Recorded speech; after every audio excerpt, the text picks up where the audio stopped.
Retention के नियम आने के बाद टेंशन में हर टीम। नमस्कार दोस्तों, हाजिर हूँ फिर से एक नई वीडियो के साथ। तो आज की इस वीडियो में जानेंगे सभी टीमों की रिटेंशन की टेंशन। तो चलो सबसे पहले लखनऊ से शुरुआत कर लेते हैं। लखनऊ ने अभी तक आईपीएल में 3 सीजन खेले हैं, लेकिन लखनऊ इस वक्त बड़ी परेशानी में है।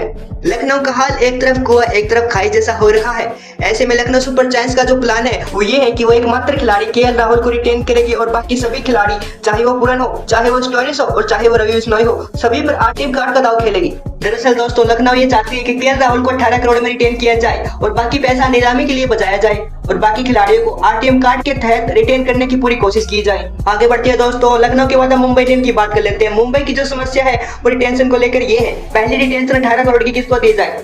अगर आप पांड्या को देते हैं तो सूर्य नहीं मानेंगे, बुमराह नहीं मानेंगे। अगर मान लीजिए पांड्या को 18 करोड़ में पहली रिटेंशन दे दी तो सूर्य कुमार बोलेंगे कि मुझे नीलामी में जाना है और आप मुझ पे आरटीएम कार्ड का यूज करके मुझे खरीद सकते हो। लेकिन मुंबई के लिए सबसे बड़ी परेशानी ये है कि अगर मान लीजिए कि सूर्य कुमार यादव नीलामी में चले गए तो सूर्य कुमार यादव 20 से 25 करोड़ से नीचे नहीं बिकेंगे। ऐसे में मुंबई करे तो करे क्या। आगे बढ़ते हैं, बात कर लेते हैं चेन्नई सुपर किंग की। चेन्नई की सबसे बड़ी समस्या है थर्ड रिटेंशन, क्योंकि पहली और दूसरी रिटेंशन तो गायकवाड़ और चंडू को मिलेगी, लेकिन नंबर 3 पर ये किसे रिटेन करेंगे, क्योंकि इनके पास विकल्प बहुत है। कौनवे को करे, दीपक चाहर को करे, पथी राणा को करे या शिवम दुबे को करे। मैंने इन खिलाड़ियों का नाम इसलिए लिया है क्योंकि थर्ड रिटेंशन 11 करोड़ की होगी। अगर चेन्नई कौनवे को 11 करोड़ में रिटेन करती है तो बाकी सारे खिलाड़ियों को, चाहे पथी राणा हो, दीपक चाहर हो या शिवम दुबे हो, सभी को छोड़ना पड़ेगा और ये खिलाड़ी नीलामी में कितने महंगे बिकेंगे इसका कुछ कहा नहीं जा सकता। ऐसे में चेन्नई फंसी हुई है बुरी तरह। आगे बढ़ते हैं दोस्तों, चेन्नई की बात कर लेते हैं दिल्ली की, क्योंकि दिल्ली का भी हाल चेन्नई जैसा है। थर्ड रिटेंशन किसको दे, क्योंकि ऋषभ और अक्षर तो दिल्ली की पहली और दूसरी रिटेंशन है। तो ऐसे में अब नंबर 3 पर किसको रिटेन किया जाए। अगर कुलदीप को रिटेन किया जाए तो मुकेश मेकर कस्टम्स को नीलामी के लिए छोड़ना पड़ेगा। ऐसे में दिल्ली भी बुरी तरह फंसी हुई है। आगे बढ़ते हैं दोस्तों, दिल्ली की बात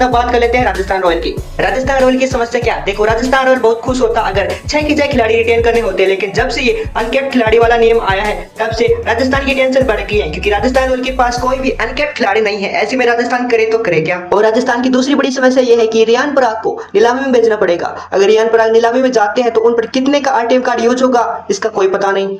आगे बढ़ती है दोस्तों, अब बात कर लेते हैं कलकत्ता की टीम की। केकेआर की समस्या क्या है देख लेते हैं। देखो, केकेआर की समस्या क्या है। पहली रिटेंशन श्रेयस अय्यर को दे या नहीं दे, और दूसरी रिटेंशन तो रिंकू सिंह की पक्की है, और तीसरा ये कि स्ट्राइक को नीलामी में भेजना पड़ेगा। क्या नीलामी में स्ट्राइक 11 करोड़ की मिल जाएंगे। अगर स्ट्राइक नहीं तो क्या रसल 11 करोड़ में मान जाएंगे। अब कलकत्ता की टीम भी रिटेंशन को लेकर बुरी तरह फंसी हुई है। आगे बढ़ते हैं दोस्तों, अगली जो टीम है वो है पंजाब किंग्स। देखो, पंजाब का सोल्यूशन कोई नहीं निकाल सकता, क्योंकि पंजाब अपना सोल्यूशन 15-16 साल में नहीं निकाल पाई। पंजाब की पहली बड़ी चीज ये है कि ये पूरी टीम को बदलने की पूरी कोशिश करेंगे। पंजाब के पास ऐसा कोई भी खिलाड़ी नहीं है जिसको 18 करोड़ में रिटेन किया जा सके। अर्शदीप तो है जरूर, तो क्या पंजाब किंग्स अर्शदीप को 18 करोड़ देगी, और 18 करोड़ दे भी दिया तो क्या कप्तान भी बनाएगी। मुझे ऐसा नहीं लगता। आप इस बारे में क्या राय है कमेंट में जरूर बताना। आगे बढ़ते हैं दोस्तों, पंजाब की बात कर लेते हैं गुजरात टाइटन की। देखो, गुजरात के लिए भी समस्या तो है।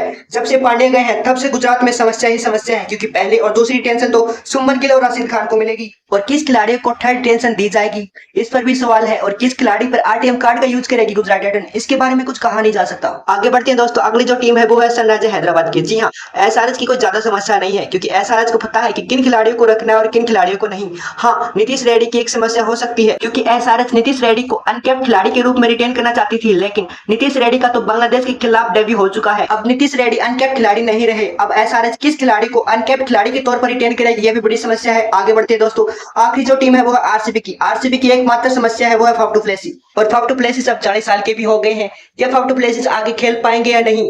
अगर फाफ डू प्लेसी को आरसीबी रिटेन नहीं करेगी तो आरसीबी की कप्तानी कौन करेगा। अब देखना यह होगा कि आरसीबी करती क्या है।